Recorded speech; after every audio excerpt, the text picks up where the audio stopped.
Everyone, तो दोस्तों आज की इस वीडियो में हम बात करने वाले हैं जो EDCIL इंडिया लिमिटेड की ओर से दोस्तों पोस्टें यहाँ पे निकल कर आई हैं। और ये जो पोस्टें हैं ना दोस्तों, ये प्योरली कॉन्ट्रेक्चुअल बेसिस पर यहाँ पे बताया गया है। प्योरली कॉन्ट्रेक्चुअल बेसिस पर ये पोस्टें रहने वाली हैं। और ये जो पोस्टें हैं आंध्र प्रदेश की डिस्ट्रिक्ट्स में यहाँ पर ये पोस्टें हैं। मतलब अगर आप यहाँ पर सेलेक्ट हो जाएंगे तो आंध्र प्रदेश में जो डिस्ट्रिक्ट्स हैं वहाँ पर आपको काम करना पड़ेगा। देखिए कौन सी पोस्ट है। पोस्ट का नेम है दोस्तों career and mental health counsellors की पोस्ट है। 26 डिस्ट्रिक्ट्स के अंदर यहाँ पर ये जो लोकेशन है वो होने वाली है। 26 डिस्ट्रिक्ट्स इन आंध्र प्रदेश। आंध्र प्रदेश की 26 डिस्ट्रिक्ट्स के अंदर यहाँ पर ये पोस्ट है। 255 यहाँ पर पोस्टें निकल कर आई हैं career and mental health counsellors की। नंबर सेकेंड है PMU मेंबर्स कोऑर्डिनेटर्स। ये जो पोस्ट है दोस्तों ये विजयवाड़ा इसकी लोकेशन रहेगी। मतलब आप सेलेक्ट हो जाओगे तो विजयवाड़ा में आपको यहाँ पे काम करना पड़ेगा। 2 ही पोस्टें यहाँ पर हैं, ठीक है। 2 पोस्टें यहाँ पर PMU मेंबर्स कोऑर्डिनेटर्स की। अब दोस्तों यहाँ पे एप्लीकेशन फॉर्म आपको सबमिट करना होगा। सबसे पहले 19 नवंबर से स्टार्ट हो चुका है फॉर्म ऑनलाइन मोड से फिल करना। और लास्ट डेट यहाँ पे बताई गई है 3 दिसंबर 2024 तक आप यहाँ पर फॉर्म को फिल कर सकते हैं। अगर आप एलिजिबिलिटी क्राइटेरिया को, जो इन्होंने क्राइटेरिया यहाँ पे बताया गया है इनकी ओर से, वो अगर आप फुलफिल करते हैं तो 3 दिसंबर तक फॉर्म को आप फिल कर पाएंगे। अब दोस्तों यहाँ पे देखिए career and mental health counsellors की जो पोस्ट हैं 255 पोस्टें हैं। आंध्र प्रदेश की 26 डिस्ट्रिक्ट्स के अंदर ये पोस्टें हैं 255 career and mental health counsellors की।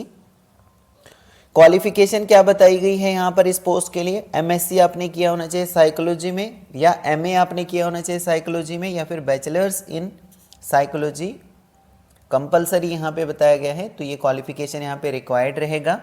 साथ में अगर आपने डिप्लोमा किया है किसमें, कैरियर गाइडेंस एंड काउंसलिंग का, अगर आपके पास डिप्लोमा है तो ये डिज़ायरेबल रहेगा। यहाँ पर ज़रूरी नहीं है, लेकिन अगर आपने करके रखा है diploma career guidance and counselling का तो ये आपको एक तरह से प्रेफरेंस यहाँ पर मिलेगा। दोस्तों इस पोस्ट के लिए एक्सपीरियंस भी यहाँ पे मांगा गया है। 5 साल का एक्सपीरियंस रेलेवेंट फील्ड के अंदर 5 साल का एक्सपीरियंस आपका मांगा गया है। और अगर आप सेलेक्ट हो जाते हैं career and mental health counsellors की पोस्ट के लिए 30,000 रुपये पर मंथ के हिसाब से आपको यहाँ पे दिया जाएगा। और एज लिमिट यहाँ पे बताई गई है कि 35 साल से ज़्यादा आपकी एज ना हो तभी जाकर आप यहाँ पर अप्लाई कर पाएंगे। काम आपको क्या कुछ करना पड़ेगा, जॉब का डिस्क्रिप्शन जो है वो यहाँ पे बताया गया है। इसको आप एक बार रीड कर लेना अप्लाई करने से पहले। फिर नेक्स्ट पोस्ट है दोस्तों PMU मेंबर्स कोऑर्डिनेटर्स की। PMU मेंबर्स कोऑर्डिनेटर्स की जो पोस्ट है ये 2 ही पोस्टें हैं। विजयवाड़ा में आपको काम करना पड़ेगा अगर आप सेलेक्ट होंगे।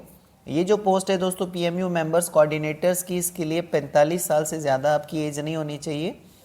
और क्वालिफ़िकेशन की बात करें तो MSc आपने की होनी चाहिए या MPhil आपने की होनी चाहिए साइकेट्रिक सोशल वर्क के अंदर, या मास्टर्स आपने की होनी चाहिए इन गाइडेंस एंड काउंसलिंग में, ठीक है।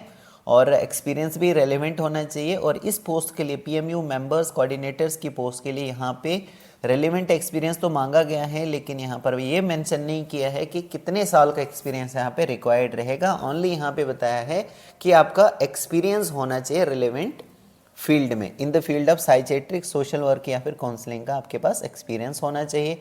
सेलेक्ट आप हो जाते हैं तो क्या काम करना पड़ेगा, जॉब का डिस्क्रिप्शन वो आप यहाँ पर आगे पढ़ सकते हैं, ठीक है।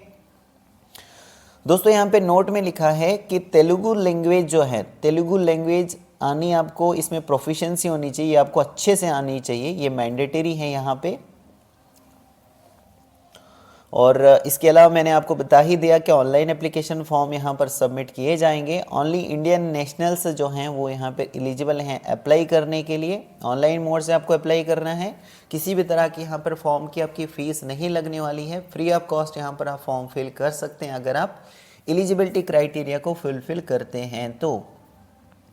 आपका जो एक्सपीरियंस है 30 सितंबर 2024 को देखा जाएगा। तो जो भी रिक्वायर्ड है यहाँ पे, जो भी मांगा गया है वो आपका एक्सपीरियंस होना चाहिए 30 सितंबर 2024 तक। मतलब काउंट किया जाएगा 30 सितंबर 2024 को। तो आपका एक्सपीरियंस जो भी मिनिमम बताया गया है वो आपका हो जाना चाहिए। इसके अलावा दोस्तों यहाँ पे strong oral and written communication skill आपकी होनी चाहिए।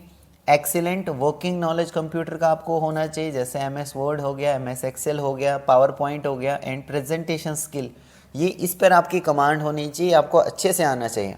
समझ में आ रहा है ना, कंप्यूटर आपको अच्छे से चलाना आना चाहिए। इसके अलावा नीचे यहाँ पे सिलेक्शन का प्रोसेस बताया है, कैसे आपको सेलेक्ट किया जाएगा। तो सबसे पहले जब आप ऑनलाइन एप्लीकेशन फॉर्म फिल करोगे दोस्तों, तो ऑनलाइन एप्लीकेशन में आपको सारे डॉक्यूमेंट्स वगैरह तो सबमिट करने ही होंगे। तो वो चेक करेंगे, आपके फॉर्म को चेक करेंगे। चेक करने के बाद अगर उनको सूटेबल लगता है, फिर आपको ये इंटरव्यू के लिए डेट और टाइम बताएंगे, कब आपको इंटरव्यू के लिए आना है, कहाँ पर आना है। ये सारी चीज़ें आपको आपकी जो ईमेल आईडी होगी, जो भी आप ऑनलाइन एप्लीकेशन फॉर्म में ईमेल आईडी दोगे दोस्तों, उसके ज़रिए आपको ये इंटीमेट करेंगे, मतलब इसके ज़रिए आपको ये कम्युनिकेट करेंगे। तो इसलिए आप अपनी जो ईमेल आईडी है वो वैलिड देना, एक्टिव देना, ताकि आपको कोई भी प्रॉब्लम फेस ना हो।